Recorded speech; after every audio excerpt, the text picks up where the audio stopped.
Well, hello everyone. Welcome to the live cast. It's good to see you all again. My name's Paul Feasy, and as always, I'm joined by Glen Scrivener down in Eastbourne. Hello, Glen. Hello, Paul. Just glad to be with you and not cancelled after last week. No, we're all very relieved after last week. So if you've not seen last week's episode, this is a bit of a follow-up. So today we're talking about moving beyond cancel culture.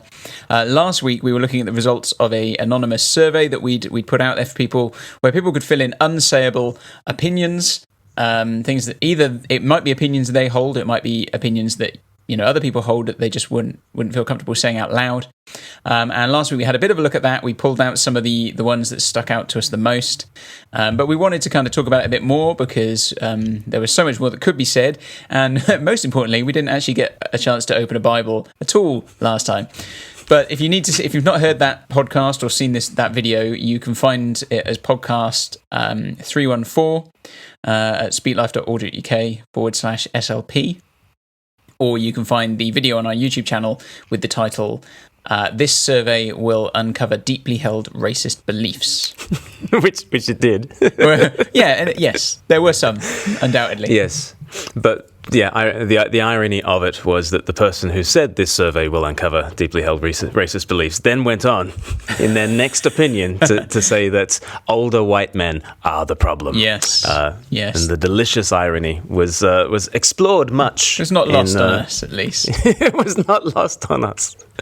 And you can check that out. And you can also dive into these 2,500 unsayable opinions. So the link to the Google Sheet is in the description box, both to last week's livecast on YouTube and in this week's livecast on YouTube. And if you don't already subscribe to YouTube, what are you doing? Take a good look at yourself, figure out your priorities in life. You need to be subscribed to Speak Life. But now we're figuring out how to move beyond cancel culture because, as you say, Paul, last week I only got a chance to actually hold up the Bible as a prop. Very Trumpian, Yes, very Trump-like.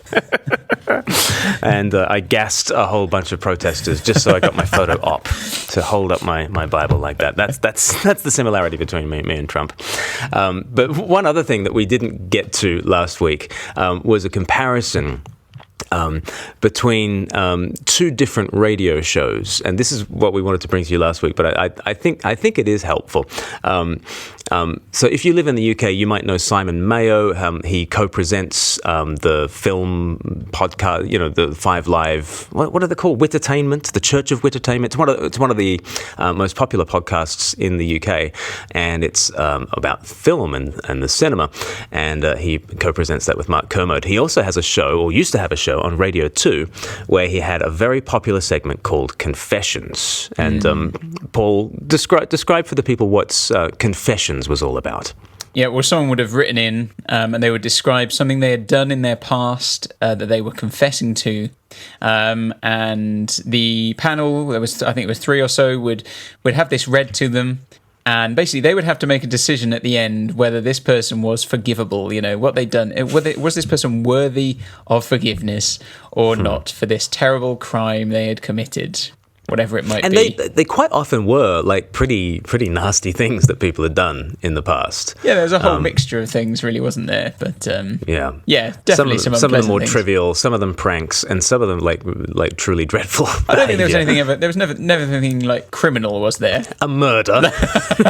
And then I dumped the body in the lake. But she's sorry about it now, so I think she deserves. It was a long time ago. It was back in the 1980s when attitudes were different. To murder. I mentioned the attitudes are different thing because on BBC iPlayer, I've been really enjoying Alan Bennett's Talking Heads. Have you seen any of that, Paul? I know of it. I've not seen. What is that? Old ones or new ones?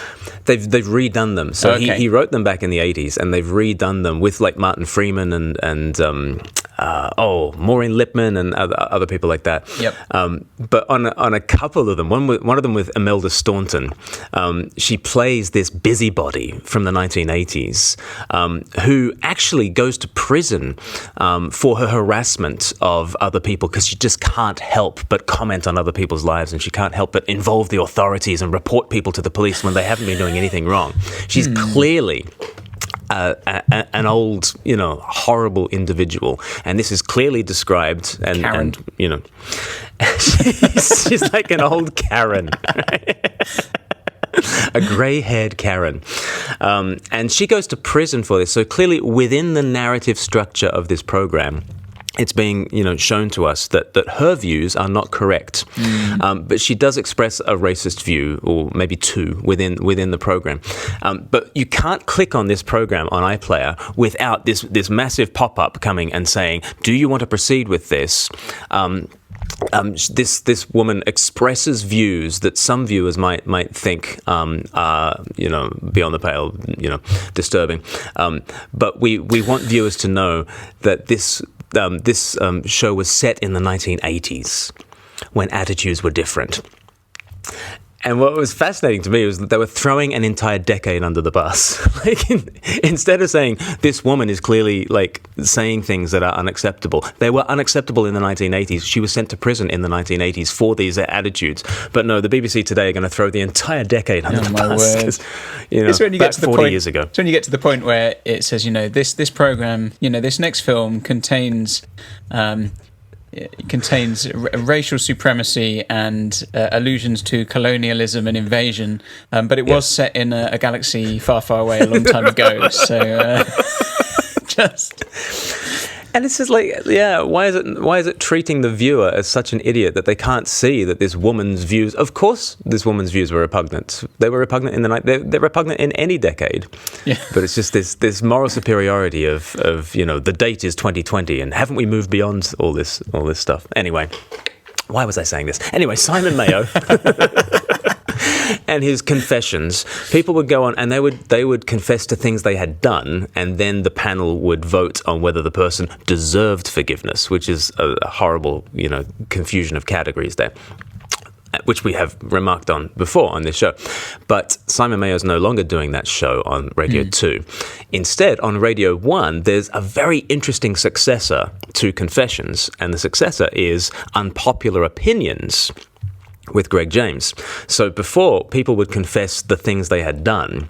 Now people confess the things they think, but would never say because they are unpopular and unsayable. And we've got a clip of Ricky Gervais being on the show, just so you get a sense of the sorts of things that are said. Should we have a look at that?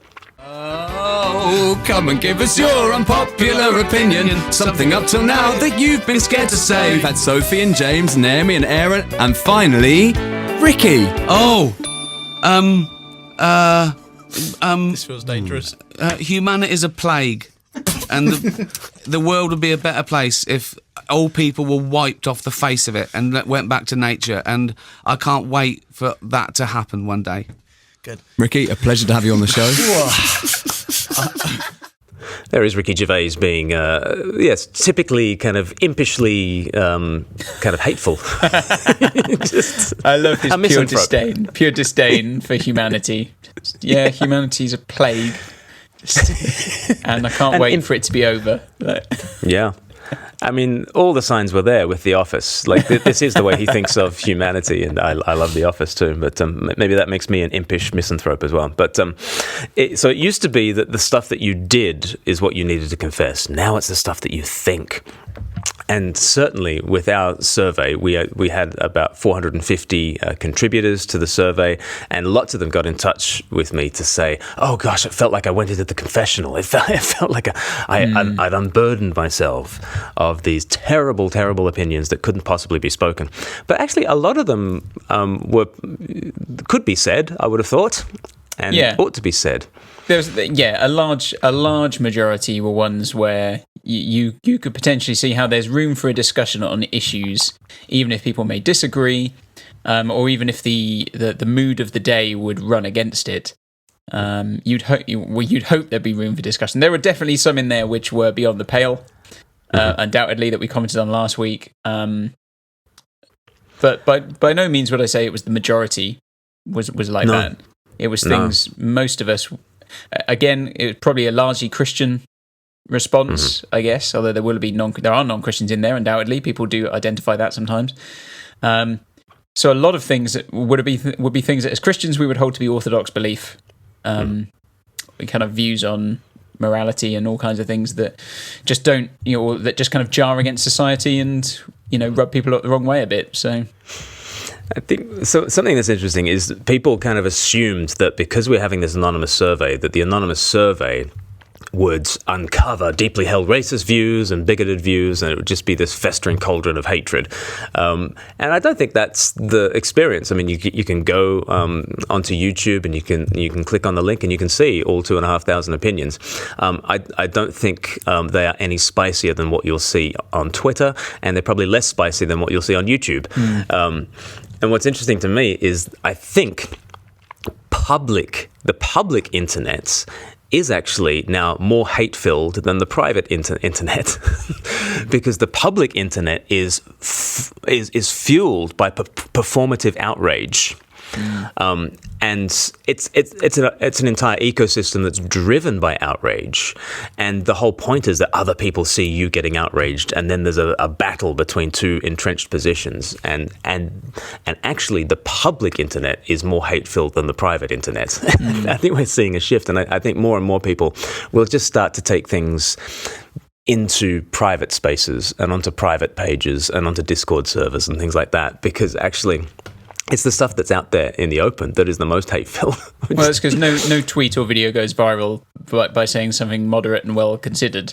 You have to say something outrageous in whatever direction for engagement. So right, yeah. All the incentives are towards outrage, whereas all the incentives for our survey were towards stating your opinion the most peaceably, sanely that you possibly can, in order to say, isn't it crazy that people are trying to cancel this opinion?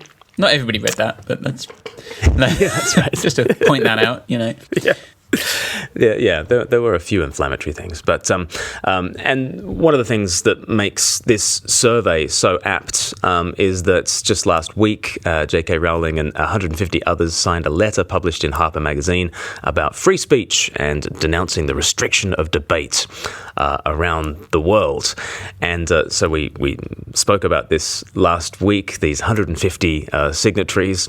Interestingly, once the letter was published, a few of the signatories then said, "Oh, I didn't know I'd be on the same letter as J.K. Rowling. Oh no!" And they kind of withdrew their name because somehow they were adjacent to a so-called transphobe, which is just, like, if you want to undermine a letter about freedom of expression, way to go, brilliant.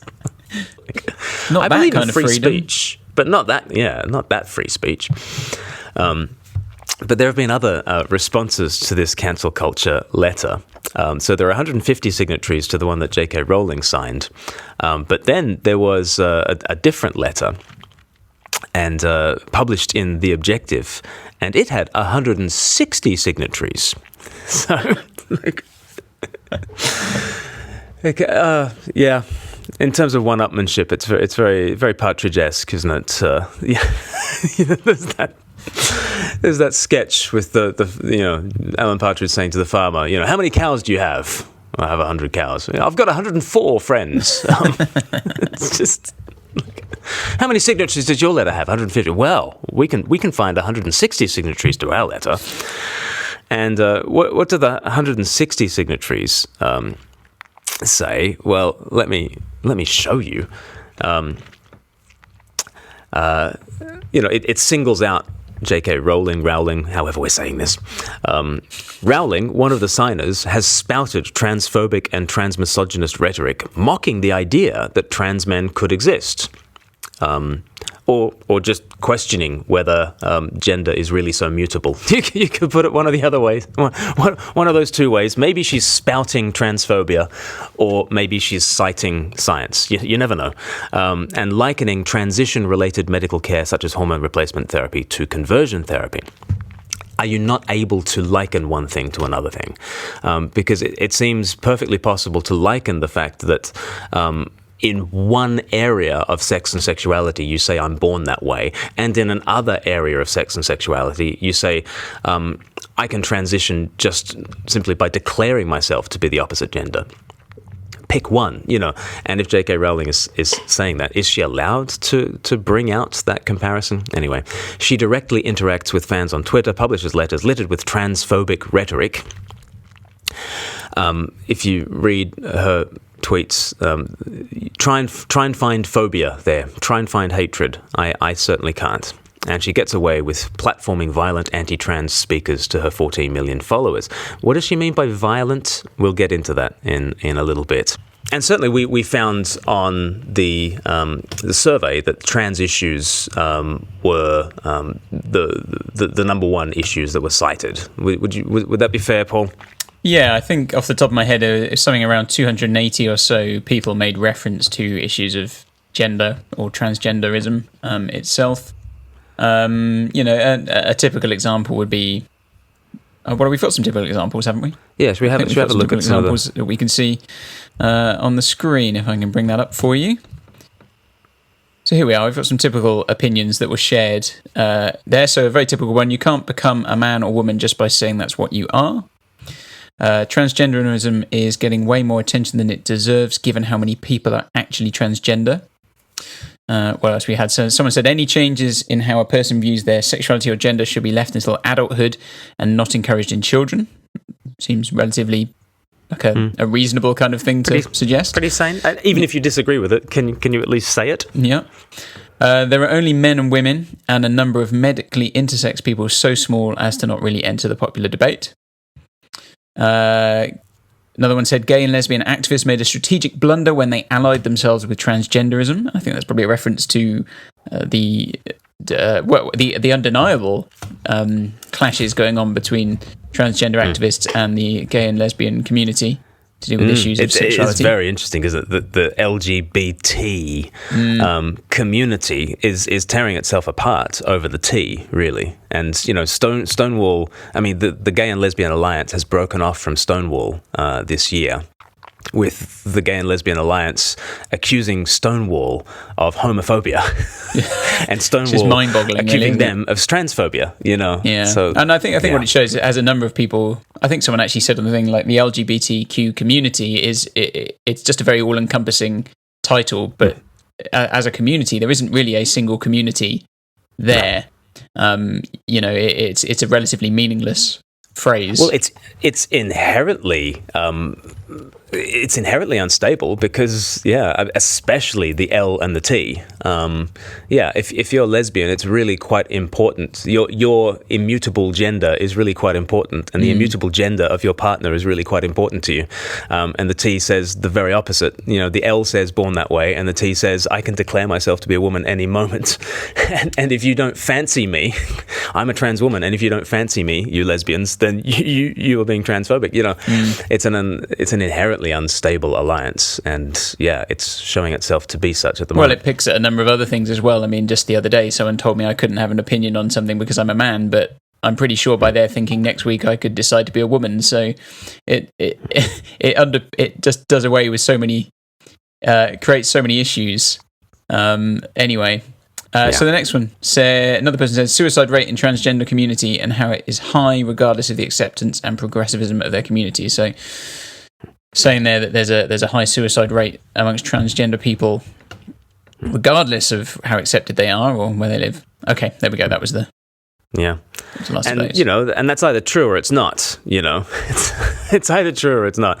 But someone like Graham Linehan here, he on Twitter has been chucked off in 4 words. If you want to be free of Twitter, don't we all want to be free of Twitter? Yes.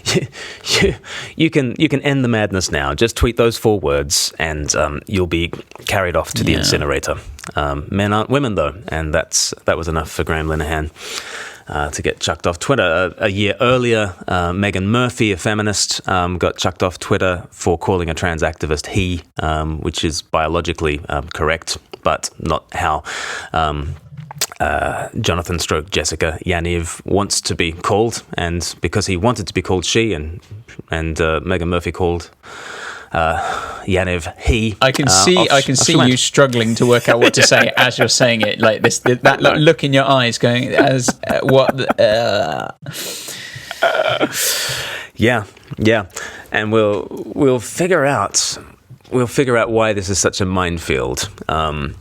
Should we have a look at the Bible? Should we figure out theologically what's going on? And I think kind of one thing that's going on is the Overton window. We probably haven't discussed the Overton window on this show before, but it's kind of sociologist, forget the last name, Overton, said that basically there is a spectrum of ideas on public policy and social issues that are considered acceptable by the general public. And the Overton window is at times wider and at times narrower. It at times is further to the right and at times is further to the left. But I don't think anyone denies that the Overton window is getting smaller and that it is heading towards the left, increasingly so. And so there are narrower and narrower ranges of views that are acceptable in public discourse. And if you are outside that window, you are considered a heretic. And it does get quite religious like that in the most negative sense of the word. There are inquisitions held. There is excommunication. There is the burning of witches and that sort of thing. And it is incredibly religious what's going on. And I think we can't understand our times without understanding them through a theological lens. So on the next slide, what we've got is this kind of understanding of the world that has the sacred at the top, and then there's the political that exists underneath it, and there's the secular sphere, and the political exists within the secular sphere. But the sacred used to be all about God, right? So on the next slide, the sacred. Well, let's just keep the slides up. But yeah, the sacred, I think, is it used to be. Let's keep the religious, and let's keep the secular. But there always has been something of supreme value, and that diverting from that was a matter of kind of existential threat to your society. And there always has been the highest ideal up at the top of the totem pole. And if people speak against that highest ideal, there has been this sort of blasphemy charge that people have been subject to. And what we're finding is you can't get rid of blasphemy because you can't get rid of God. Mm-hmm. You can't get rid of something being the ultimate ideal, the ultimate sacred. It used to be God. And then the political, once that was at the top of the tree, the political used to be, you could have your Whigs and your Tories, and they could battle it out, but they weren't talking about existential issues, and it didn't have that religious flavour to it. And you could have your art and literature could just be art and literature, and who cares about Shakespeare's politics? He wrote good plays, let's just enjoy that. That's the way things used to be. But since the death of God, to use Nietzsche's phrase, there's been a power vacuum. We've taken God away from the sacred spot, but you can't have nothing in the sacred spot. We're learning this. Nature abhors a vacuum. So things have been elevated. So with God out of the picture for what is sacred, politics has arisen into that sacred space. And so many of the survey answers were things like, can I vote this way and still be considered a Christian, or can I vote that way? We consider political issues to be so fiery, to be so heaven or hell, political leaders to be, angels or demons. The political gets bumped up a category, but then you get what was underneath politics, sort of entertainment and sports, that gets bumped up into the political. And so, writers like J.K. Rowling are sort of brought in, and then on the other side, there's actors that acted in Harry Potter on the other, and then suddenly we need to know their opinion, and it becomes incredibly heated. Sportsmen are now wearing political slogans on their backs. So Premier League footballers, are wearing Black Lives Matter. Now we've got no problem with Black Lives Matter as a slogan. But as an organisation, there are issues. And is it okay? Would it be okay for a footballer to just put on the back of their shirt, "Every Black Life Matters," or something that expressed the exact same sentiment, but that wasn't also a political institution that has all sorts of political objectives and aims. Well, no, and so politics has come into just sport. I just want to go and watch the footy. You know, can I just go and watch some people kick a ball around? No, that's got to be political, and that's got to be about statements. And, you know, Dostoevsky said, you know, without God, everything is permitted. And I think we're finding the exact opposite. Without God, everything is preachy. Really, really preachy, and it's exhausting. Mm-hmm. That's what I think, anyway. That's the theological frame in which all this is being played out. And that's why you get witch burnings, and that's why you get inquisitions, and that's why you get excommunications. And what is cancel culture? It's excommunication by another means. It's a secular excommunication that's going on. And it's the labeling of those outside the camp as those with whom you can have no dealing. You know, there is no reasoning with a heretic. They're already condemned. This is what's going on in our culture wars. But where is the hope? Well, I think what we want to have a look at is three things that usually should be held together, but they've been torn apart. And then three other things that ought to be carefully distinguished, but are smudged together. And let's have a look at the three things that ordinarily should be held together, but instead they are being divorced in our public discourse. So we must not divorce love and truth, faith and works, and faith and reason. On that, we must not divorce love and truth. What I've got in mind is things like Ephesians 4, where Paul writes to the Ephesians, speaking the truth in love, we will grow to become in every respect the mature body of him who is the head, that is Christ. So, I mean, truth and love is always going together in the Bible. You know, Jesus comes in John 1 verse 14, full of grace and truth and grace. It's a truthy grace and a gracious truth. And in the Bible, you are not to separate what is real and grounded in reality from what is kind and accepting and gracious. But these days, we don't so much want truth anymore. And in the name of kindness, we need to be inclusive of everything that we like, and the truth be damned. And what are some of the results that we see in social media, in our cultural discourses, Paul? Well, I guess it's that divorce, isn't it, of, as you say, love from truth, is that when everybody is desperate to be seen as loving, or I suppose you could say there's a big focus on people's feelings, isn't there? It's a case of almost people are not willing to deal with facts anymore if facts make them feel bad. You know, I mean, now the danger is, of course, you can go too far one way or the other. Mm-hmm. You know, and I would say at the moment we're definitely living in an age. Maybe it's just online. I don't know so much whether it's this same in person, but we're living in an age where it is feelings before facts, and you know that might be your truth, but this is mine, and how dare you say those things despite the fact you could back those things up. Of course, you can go too far the other way, where you have a kind of Ben Shapiro-esque facts don't care about your feelings type thing, where effectively you are a fact machine. But you have very little care for the damage you do with the facts, the way you might affect other people. And I think that's just, that's the way we are online, particularly, it's just obvious, isn't it, all the time? You see lots of times people just refusing to deal with facts that are given to them, or ignoring facts and just saying, I find what you say. I mean, the J.K. Rowling thing is a perfect example, isn't it? It doesn't matter what she's actually said or the facts that she's presented. I don't have to deal with them because you've offended me. Yeah, because she is a phobe, and I know she's a phobe, so I don't need to deal with any of the truth that she might be bringing.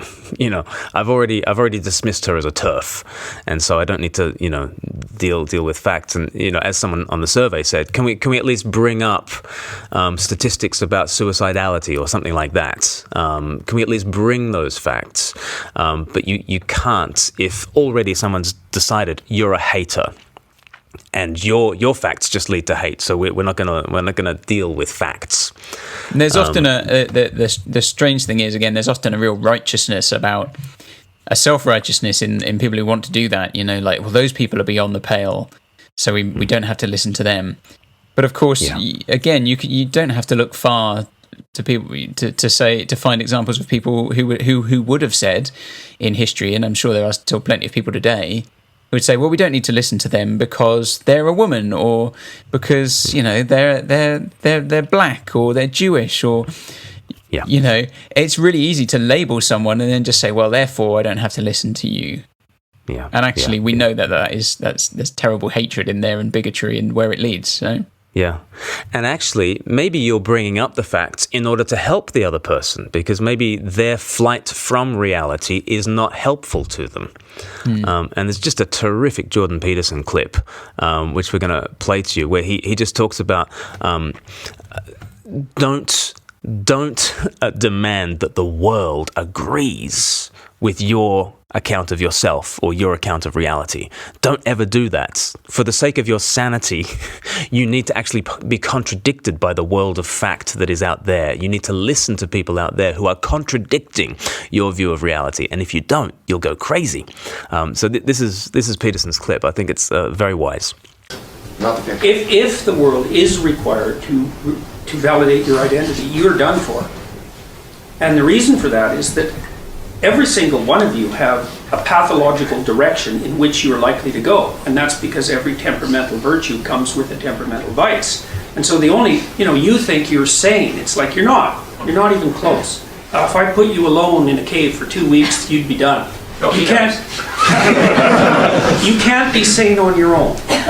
And so what happens is that your parents, if they have any sense, train you, roughly speaking, to be vaguely acceptable to other people, and they keep nudging and winking at you every time you're a moron, so that you get nudged into something approximating acceptable. And you're clued in enough to pay attention, so when someone raises an eyebrow or doesn't find your joke funny, or something rather subtle like that, you immediately revise your identity. And we're always nudging and tapping each other non-stop, exchanging information about how to stay sane. And if I'm forced into a position where I have to validate your identity, it's like, what if your identity is wrong? What if it's pathological? What if it doesn't serve you well? And I start validating it. You think I'm your friend? I'm not your friend at all. I'm a mirror for your narcissism. And you will disappear and drown. And I see this happening all the time with people. Like, if you're fortunate, you're surrounded by people who like you now and wish you'd be a little better. And they'll let you know when you're failing on that. And then you think, you don't even have to think that much. All you have to do is watch. It's like, is this person like rolling their eyes at? That's a bad one. That predicts divorce, by the way. When you get to eye-rolling stage, that's not good. But basically, you're fortunate that people don't validate your damn identities. Like, what makes you think you've got your identity figured out? You're really complicated, and you're clueless as hell about it, because you can't represent yourself entirely. You're the most complicated thing that exists. How are you going to come up with an accurate definition of your identity? You got 100 people out there helping you out if you've got any sense, if you're vaguely tolerable. And, they're kind of hinting at you not only what you are, but what you might become. Man, you should welcome invalidation of your identity. Now, malicious, well, that's a different story, but it's not that easy to separate out accurate criticism, especially if it hits you right where it hurts, which is where you're wrong. You can't separate that out from maliciousness or hate speech. It's like, good luck. Good luck. You never learn anything without pain. And often when you receive a piece of corrective information from someone, it's like, if you could throw that person in jail, you would. That doesn't mean they're wrong. So. Yeah, we don't want others to be just a mirror for our own narcissism. I mean, he says it so boldly, but if I am lost in a view of myself and of reality, and you come about and bring your facts, that might not be because you hate me. It might be because you love me and you want to bring a dose of reality, because I think we need to put love and truth together. John Stott put it really well as he was commenting on Ephesians 4 and that truth about truth and love. He says, our love grows soft if it is not strengthened by truth, and our truth grows hard if it is not softened by love. So yeah, we need to hold on to that. Let's not divorce love from truth. And then the second thing, let's not divorce faith from works. We've noticed before that so much of what's going on, especially with sort of identity politics and, woke social justice movements, they are a kind of hyper-Protestantism. It's a kind of an ongoing rumbling of reformation. Certainly that's the way they want to present themselves. But what's been the criticism of Protestants, it's that we believe in faith and not works. Because we believe we're saved by faith alone, without works, the criticism has always been, so you don't care about works. Well, no, actually the Reformers did care about works, and they had a great doctrine of saying, we are saved by faith alone, but the faith that saves is never alone, and faith always leads to works. But in this hyper-Protestantism, what really counts is your beliefs alone. And in the absence of God's, it's your political beliefs that matter, okay? So we are saved by our ideology alone, and our ideology remains alone, and it doesn't matter if we actually have never gone out into our community and made a single difference in the real world. What really matters is the statements that you make online. Where do we see that, Paul? Well, yeah, social media is rife with this stuff, isn't it? It's just so easy to wave a flag for something, to be seen to do the right thing, and then just do nothing about it. I mean, this was something I wrestled with. I think I mentioned it a few weeks back, to do with the whole, Black Lives Matter thing. If I just put up a black image, a blank black square as my picture on Instagram or Facebook, does it really achieve anything? It's easy to do.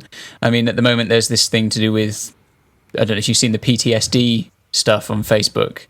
Do 25 press-ups a day, and you tag someone every day to do this challenge, and to raise awareness. And I've been tagged to do it, and I'd be happy to do it. I haven't started it, but then there's also a little bit of me that goes, but what do I achieve after 25 days of just filming myself do 25 press-ups a day?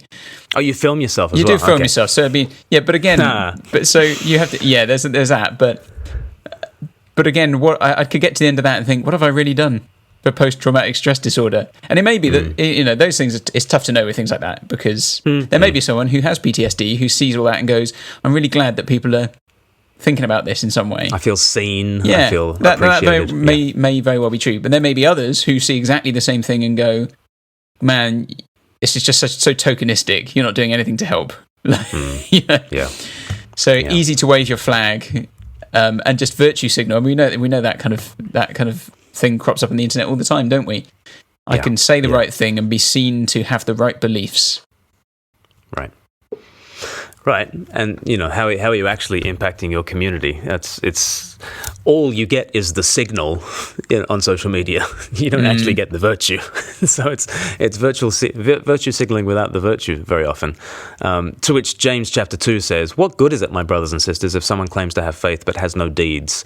Can such faith save them? Suppose a brother or sister is without clothes and daily food. If one of you says to them, 'Go in peace, keep warm and well fed,' but does nothing about their physical needs, what good is it? In the same way, faith by itself, if it is not accompanied by action, is dead." And I don't think action for James means, changing your profile pic on Instagram. Yeah, probably not. You should probably have more of a real world impact. Your beliefs should lead to more of a real world impact. And if your beliefs are largely flags that help you navigate the social media space, then what good is that? Virtue is for actually love of neighbor. Isn't that interesting how very concrete the scriptures are in terms of, it doesn't say love the world. God loves the world. The Bible doesn't really tell you to nurse a love for the world in your heart. It tells you to love your neighbor, the actual person in your actual life that's, proximate to you.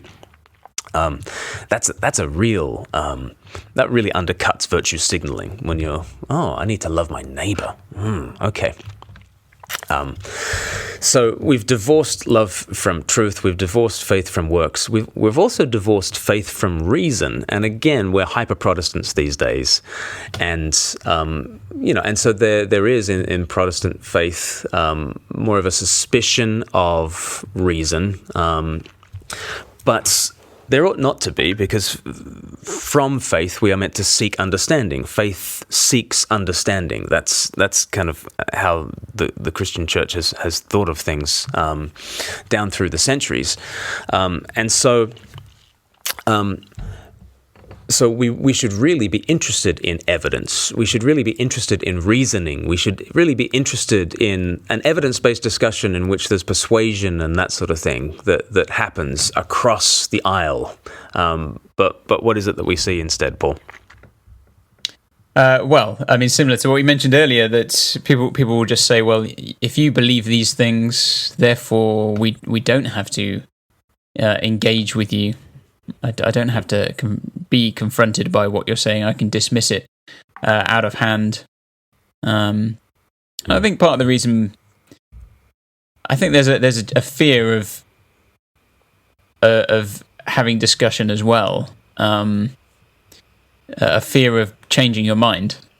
Right.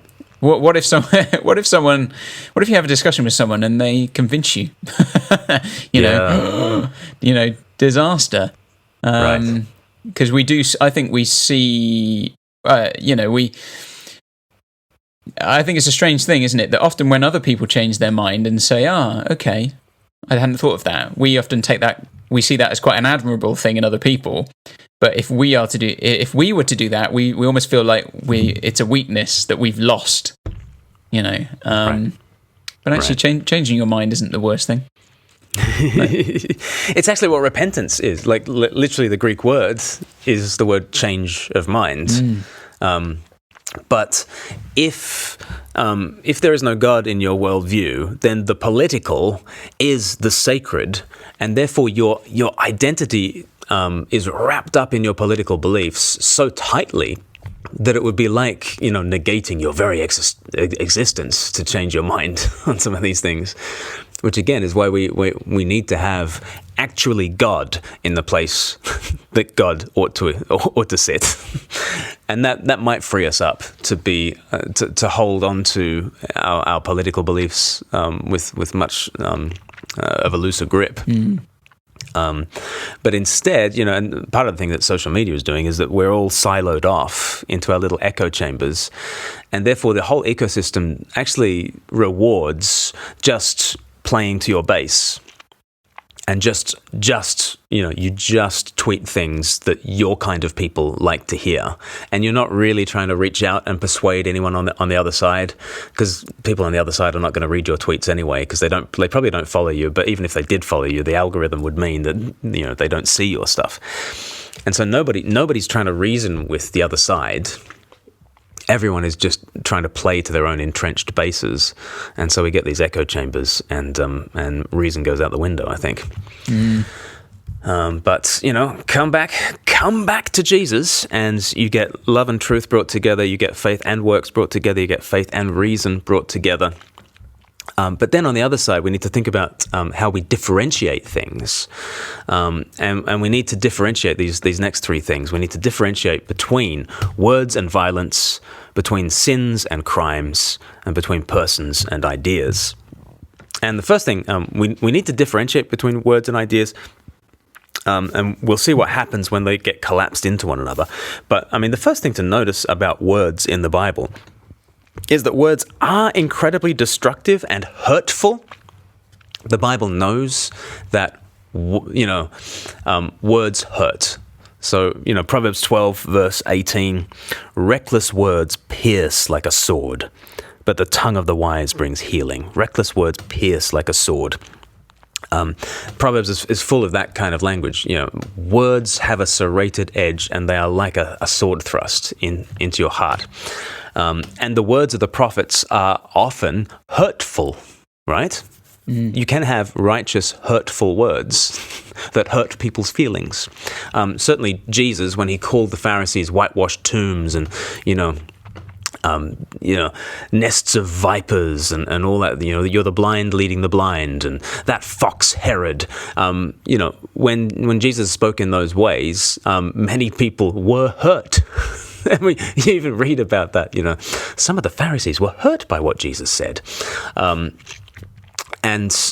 we've got to have a category that words can be robust and words can hurt, but we also must say that words are not themselves violence, that there is a different thing called violence, there is a different thing called force.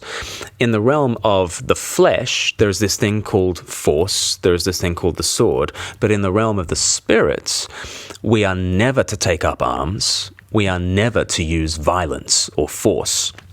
And the Apostle Paul is really clear about this in Ephesians 6. He said that the only sword of the Spirit is the Word of God. So the only offensive weapon that the church has at its disposal is the Word of God. It is preaching. It is argumentation. It is reasoning. Words, right? And we are never to take up the sword in the cause of Christ's kingdom. We are never to use violence in the cause of Jesus. In 2 Corinthians 10, Paul uses very military language to say how we tear down all these. Let's have a look in 2 Corinthians. Where is it? 2 Corinthians 10. The weapons we fight with, from verse 4, the weapons we fight with are not the weapons of the world. On the contrary, our weapons have divine power to demolish strongholds. We demolish arguments and every pretension that sets itself up against the knowledge of God. And we take captive every thought to make it obedient to Christ. So it's military language, but it's totally non-violent language because it's all about argumentation, it's about reasoning, it's thoughts.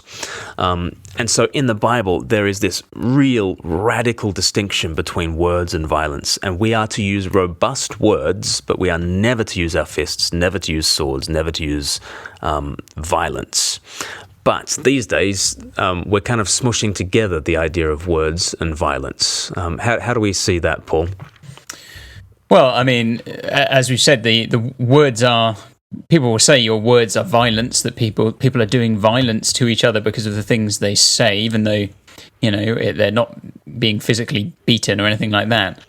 So that's very common on social media, or the idea of, you'd see that in the idea of microaggressions. People say even if you're not coming out and even saying overtly, antagonistic things, that in some way you may be being aggressive towards people in a way perhaps you don't even know. Right. But is it also entirely dependent? And I need a safe space. Yeah.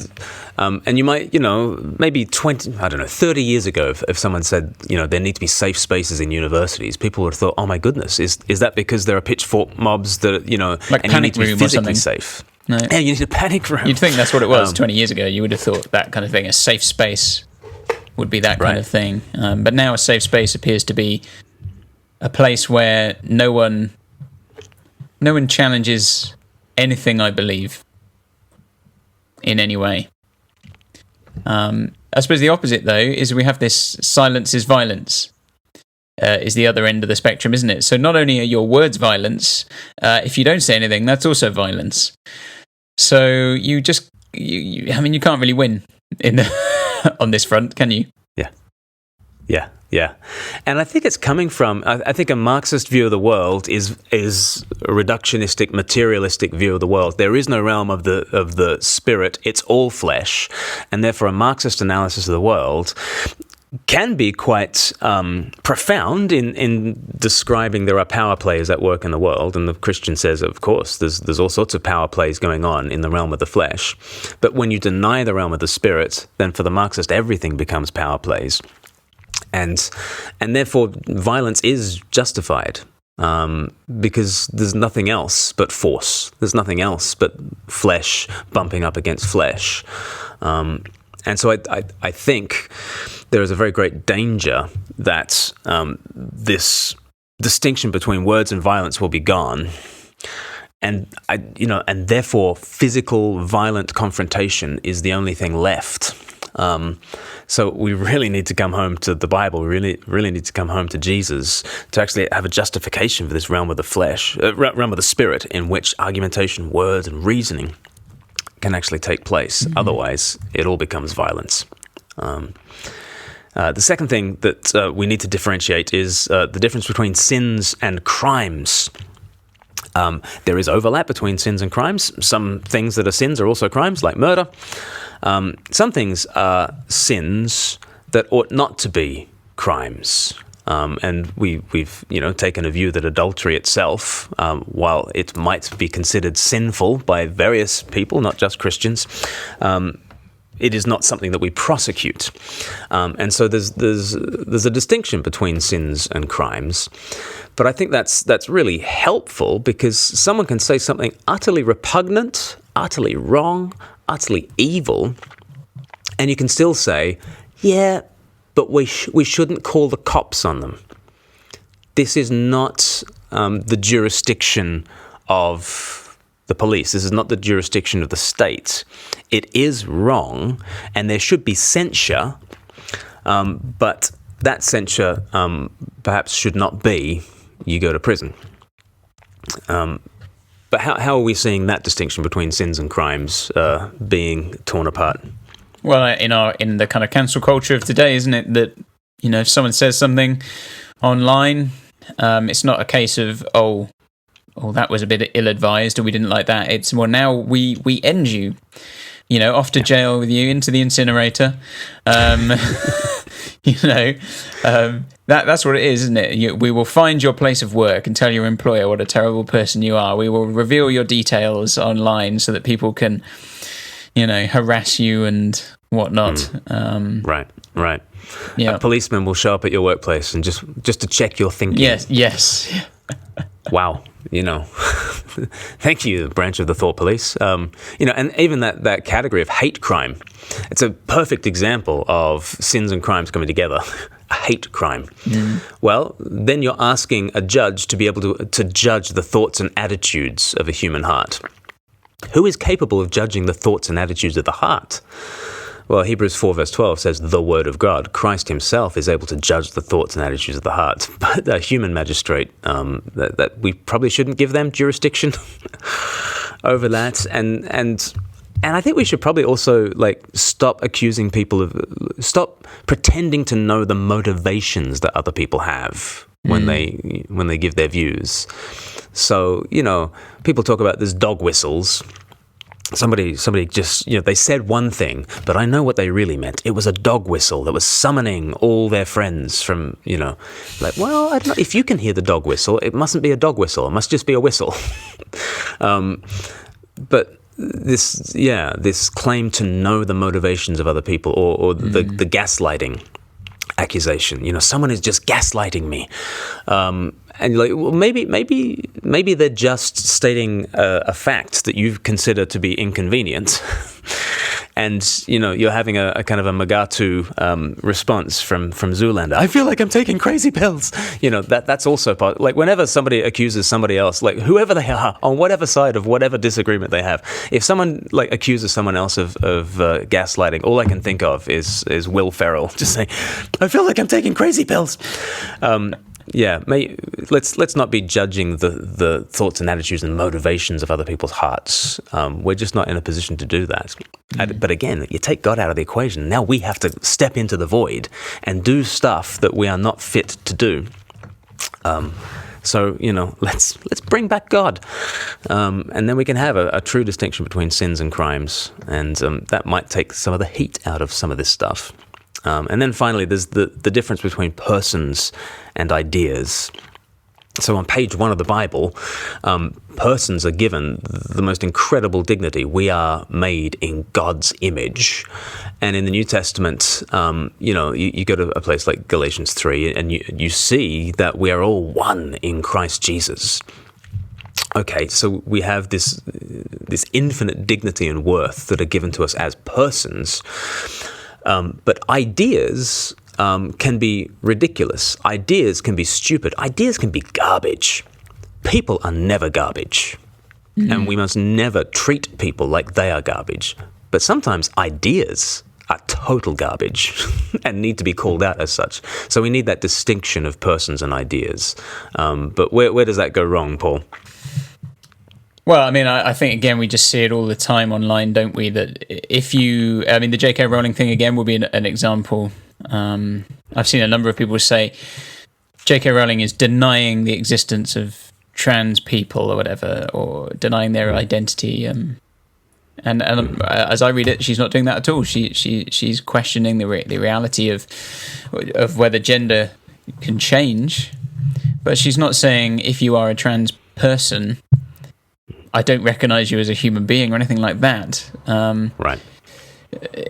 Yeah, I mean, and you see it in other circumstances with all kinds of things, whether it's an issue like that or just, hey, you have put forward a view. I mean, we saw it a lot of times on the survey when people say, I really struggle to see how someone can be a Christian and vote Conservative. You know, like that you must be a terrible human being to have voted that way or to vote that way. And that kind of came up a number of times. And, you know, my experience has been, you know, there are people I know who vote different ways to me. And if I just think about that issue, I think, oh man, they must be terrible. But when you talk to them, you kind of realize, yeah, but they're actually like good people. And I don't know how they came to the conclusion that they should vote this way or that way. Or maybe they tell me and I still don't understand why I don't follow the thinking or agree with it. But it doesn't mean that they themselves are garbage, you know? Right. And I think, you know, again, in our survey, there were lots of people who, they expressed things well. I think sufferers of gender dysphoria should call forth all our sympathy and care. But putting them on a conveyor belt towards hormone blockers and surgery might not be best for them. That was, you know, very commonly the sort of thing that was said. And, you know, what would it look like to actually to love the sufferer of gender dysphoria and to hate the conveyor belt towards surgery that so many would have them on? And I think it would look like saying, I love you, I want to hear you, I want to understand you, and I want to speak a truth that says there is male and there is female, and actually receiving your gender as a gift will be part of this wrestle that we all have with our own identities, but it will be part of the wholeness that Jesus wants to offer to you. Let's wrestle together. We need to discover ways of loving the person, even as we hate the idea. And online, that's very difficult to do. But when you see it modeled well, you go, that looks to me like the way of Jesus. They've loved the person well, even if they've hated the idea. And we need to recover what it means to do that online, I think. One last thought as we wrap up. You know, Proverbs 15 is where I think of the use of words all the time. So Proverbs 15 verse 1.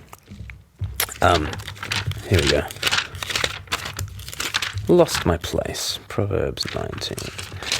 Proverbs 15 verse 1. A gentle answer turns away wrath, but a harsh word stirs up anger. And it's this idea that there are harsh words that are out there stirring up anger, and it's becoming more and more fraught. The temperature is rising. But then Proverbs 15 says, a gentle answer turns away wrath. And it's this idea that somehow there is a gentle approach to anger that absorbs the anger, that doesn't pay back the anger, but instead gives blessing to those who are cursing. And that somehow turns away wrath. And of course, the phrase turns away wrath is applied to Christ and his sacrifice in the book of Romans.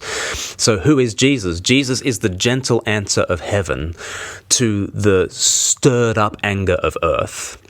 But what does he do on the cross? He absorbs that anger on the cross and rises up again to say peace and to offer a gentle word. And that gentle word kind of turns away. It's excruciating for him to do. It is the power, it is the pain of the cross. It is excruciating.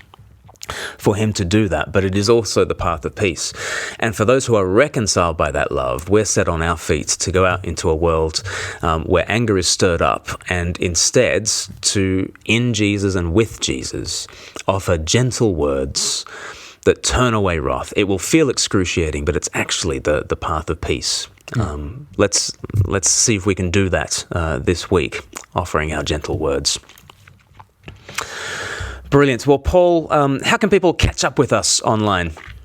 Well, as always, you can head to the website, speaklife.org.uk, and find information on pretty much everything we do there, or you can keep up to date with all the kind of videos and resources that are coming out via Facebook. You can search for Speak Life UK there, Instagram, we're on there, Twitter, any social media really. You can also get our podcast, so if you are on Spotify or anything like that, we are just in the process of getting those onto Spotify, and you can also listen to those on the website speaklife.org.uk/SLP. So there's various ways, lots of ways you can do that, and get information about what we're doing and keep up to date. Terrific. Well, thanks everybody for joining us, and we'll see you again soon. All right, God bless. Bye-bye. Take care.